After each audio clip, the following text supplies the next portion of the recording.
Alors je vais parler aujourd'hui sans penser que j'ai particulièrement la légitimité pour parler. Parce que j'ai que 19 ans et que je connais rien à la vie. Mais voilà, du coup, je dis dès le début que j'y fais sans prétention et tu prendras ce qu'il y aura à prendre selon toi. En fait, je vais parler de choses qui pourront apparaître comme des tips au début, mais c'est une vraie philosophie de vie que je voudrais partager au fur et à mesure, mais surtout développer, parce que je vais évoluer avec. Je veux pas commencer à faire le casse-couille, mais j'aime bien les citations, donc voilà, prends celle-là, de Montaigne. Mon livre me fait autant que je fais mon livre, nous allons du même pas, libre. Donc là, c'est pas un livre, mais un podcast. Mais bon, c'est pareil, c'est du contenu. Bref, je vais faire des podcasts, et ça va me motiver à chercher des trucs nouveaux à dire, à m'intéresser à des trucs différents, et ça peut, etc., tu vois. Et ça peut être que bon. C'est vraiment l'autodiscipline qui va me pousser au début, et j'espère que ça sera la passion qui le fera ensuite. Bref, ça va m'apporter, ça c'est sûr, et j'espère et je pense que ça t'apportera aussi. Tout ce que je vais dire au final, ça va être pour simplifier et améliorer son quotidien, depuis mon point de vue. Il va y avoir libération et économie de temps et d'argent par le biais de tout plein de trucs que je vais dire dans les épisodes qui suivront. Économie de temps pourquoi ? Pour lire, découvrir, réfléchir, rôder, faire ce qui compte vraiment pour toi. De l'argent pour vivre dans la qualité du peu de biens essentiels qu'il nous faut, et pour mettre de la qualité dans des trucs de tous les jours qui valent le coup, comme la bouffe par exemple.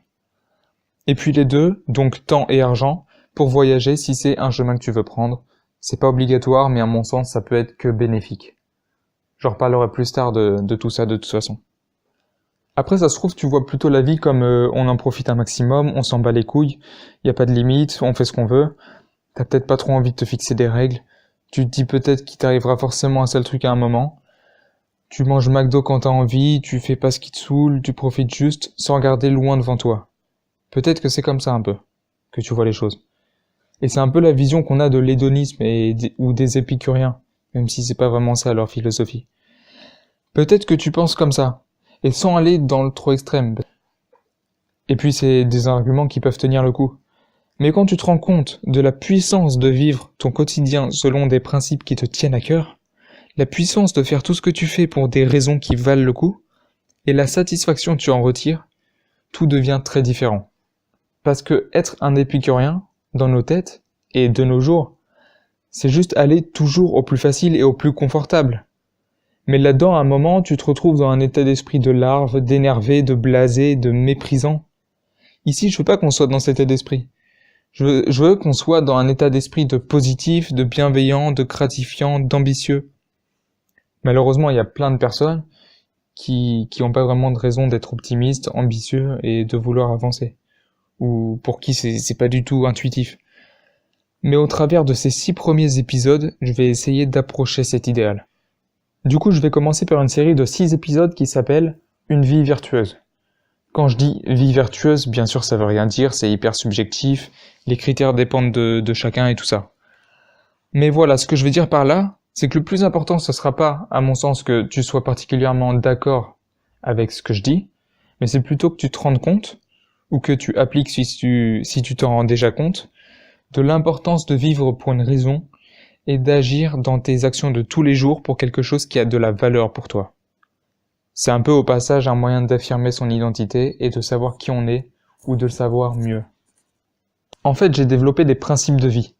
Donc j'aime pas trop dire règles, parce qu'une règle c'est fini, c'est posé, ça peut pas bouger.